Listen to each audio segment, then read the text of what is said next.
guys, welcome back to the vlog. So you guys may be asking yourself, is Daniel driving a Hellcat? Did Daniel buy a Hellcat? Yes, I'm driving a Hellcat. No, I have not bought the Hellcat yet. Considering it, so my neighbor has a Hellcat. I've talked about it before, and he does not drive it, very rarely. He's like, dude, take mine, drive it around, see if you like it. First impressions of this, the Challenger Hellcat. This is the first time I'm driving the Challenger Hellcat. It's badass.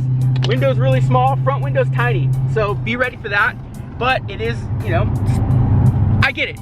I get it. It's a sports car. It's a little race car, so headroom, cool, I like it. I know I look at weird things when I'm looking at a car, but I'm highly considering purchasing one of these, so I'm looking at everything. Let's find out. Let me know what you guys think. Comment below. A lot of you guys actually did say this: buy a Demon. Why are you buying a Hellcat? Simply put, money.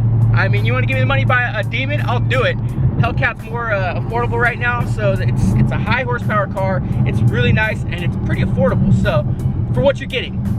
So I would consider it, and that's why I am. All right, I'm pulling up to Premium, see what's going on here. I heard they got bagels here, so somebody brought bagels. Gonna go grub on one, and we will go over to the tint shop. I'm gonna pick up one of the guys to go with me. Yeah. Where's flossing at when you need them, right?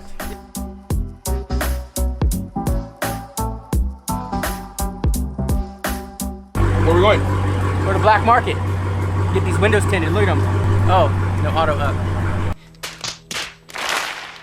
Something's got to change, right? I just stopped by the shop, had a quick operations meeting with the staff, picked up Jefe, so he's gonna be following me in the Camaro, and we're gonna go over to Black Market so he can drive me back. Let's see what 505 versus 707 looks like. And I'm talking horsepower wise, because Jefe just dynoed at 505, and we know what the Hellcat does.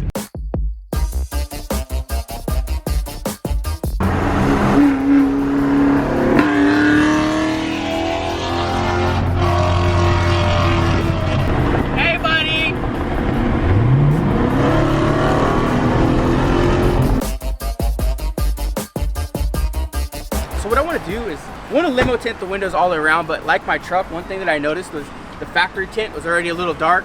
So when I put tint on this, it didn't go flush all the way around, because obviously there's factory tint here. We covered this one, which is limo tint, so it didn't have that same consistent effect. So we're gonna take a look at this right now.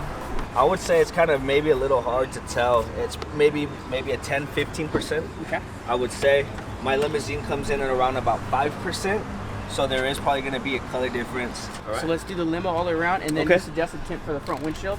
Are you familiar with visual transparency? Or visible light transparency? That's how we measure window film. What do you got? Okay, so take this window for instance. Okay. It's 100% visual light transparency. Right. Most people would say like, oh, I really want a really dark film. They'll say, give me the 95%. Visual light transparency doesn't work that way. All right. Visual light transparency works the opposite way. 70% is here because it's allowing 70% of the visual light transparency. Got it. 5%, which is here, allows 5% of the visual light transparency here. So when you say I want to add a 5% or a limousine to your 100%, it's going to make this window a 5% visual transparency too, because that's what the amount of light that you're allowing in. Got it. All right, so that's the way visual light transparency works. Other than that, I would recommend, this is kind of what I recommend on front windshields, these two here. Okay. You say he was kind of looking for more kind of a stealthy look. It's a 35% medium. Typically, I don't recommend it, but for the show vehicles, you know what I mean, they are nice. It does make it a little bit more sleek. We'll put me in the middle with that. You want to do this one? You have enough to do this one? Yeah. Oh yeah, definitely. Bam. Yeah. There you go. Here you go, brother. Take that. Oh, it's the red key too? It's the red key. Have fun with it. Later, bro. Thanks, man. Later, Jefe. Nice to see you, man. Already saying bye to the Hellcat, but I get it riding this. Check this out. F***ing Jefe, bro. No, I got chubby friends. You're a little skinny, so you gotta make those tighter, but here you go. This is real. It's like a real race car.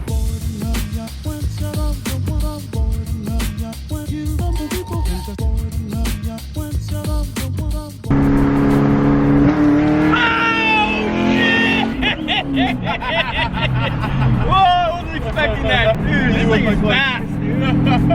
Woo!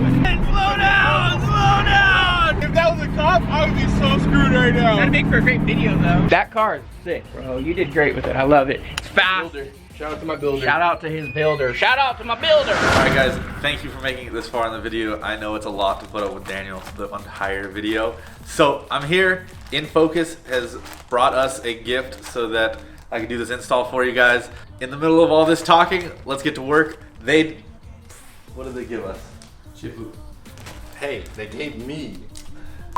All right, so if you guys don't know who infocus.co is, they are a company that makes a lot of cool custom interior products. They started off doing all of these shift boots and e-brake boots and stuff like that. I know they progressed to do shift knobs and things like that. They have a lot of cool products. Johnny's lucky enough to get his shift boot installed today. He's 3 months later. I got this 3 months ago. They're not just now getting to You're it. not supposed to tell them this. Caesar over at Infocus, thank you so much. And also, thank you for letting us have a commercial in the middle of all of Daniel's talking. So let's get to work. All right, so we're going to be taking off the stock shift boot here. I know the lighting's not great in here, but the majority of the video is not going to be shot in here. I'm going to just show you how to take the actual boot off. Start by taking the actual shift knob off. Shout out to Johnnee. He's got one of our custom premium shift knobs. And let us know in the comments down below if we should bring those back. We're going to unscrew the shift knob. On Johnnee's shift knob, I believe it has an adapter. Sometimes they get stuck on the threads. Take off the spring. Put it in his cup holder. Here's the shift knob we made for the Focus ST. There's the P. Let us know if we should make more. How does it feel? It feels like a shift knob. Is it really heavy? Is it really light? Time for this, bro. And one of the common things that I know people mess up on with these is they see this silver trim around the base of the shift boot and they think that's a pry point. So people will try to like jam flatheads and stuff in there. If you do that, you're going to break it. You actually have to take this off kind of from the inside. It's a little weird, but basically you kind of dig your fingers in here and you'll feel like the hooks. And you'll just kind of disengage the hooks kind of all around. So there's that. All right, so then this is off now. We're gonna get out of the car and do the hard part of the process. It's not a super long thing, but it is kind of tedious. Go away, what are you doing? You know if you break that, you're going to have to buy it, right? You told me to do this install. For 3 months ago, completely erases that whole standard. If you break it, you're going to have to buy it. I'm sorry. Now what we're gonna be doing is taking off the reverse lockout mechanism. This is the front of the boot, so you kind of flip it over. So this assembly goes up front, and it looks like it'll just unclip from here.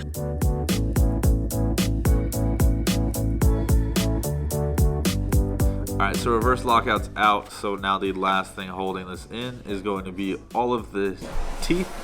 As you can see, the leather is just stretched over the teeth, so we're gonna get those pulled off. Everybody knows you and TJ have beef, okay? Everybody knows you planned that whole gun stunt, dude. Chill, dude. Chill, bro.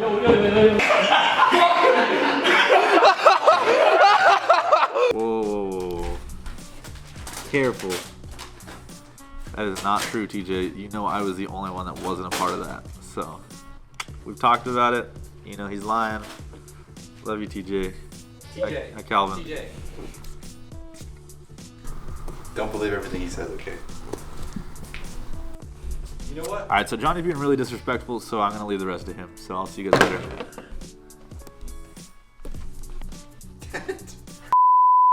All right, so there's the original shift boot. We're going to move on to the InFocus one and do what we probably should have done to start the video. Make sure we have the right shift boot.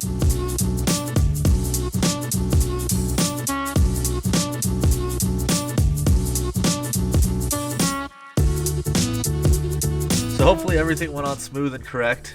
Johnny's hovering over the camera, so for my sake too, I hope it went well so I don't have to redo this. So let's just put this back on here.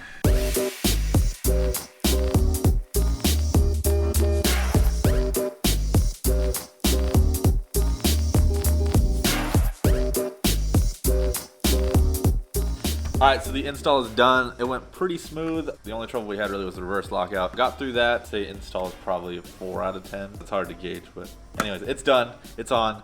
You guys saw it. So shout out to InFocus. Thank you guys for supplying the product. We'll be doing the e-brake install as soon as we get time. Hopefully very soon here. Alright, what's up guys? So unfortunately, we did not get a closer for this video. Unfortunately, the filmers had to leave for the day. So we didn't get the end product of the Challenger window tint, but we promise we will get that to you and show you what it looks like. So big thank you to Black Market Window Tint and also InFocus for supplying the shift boot. Hope you guys liked the content today. Also, stay tuned. Our 200,000 subscribers coming up very quick. At 200,000 subscribers, we are giving away another car wrap.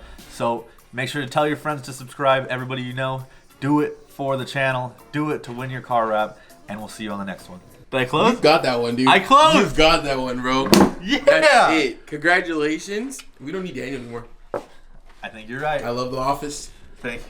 It's a work in progress.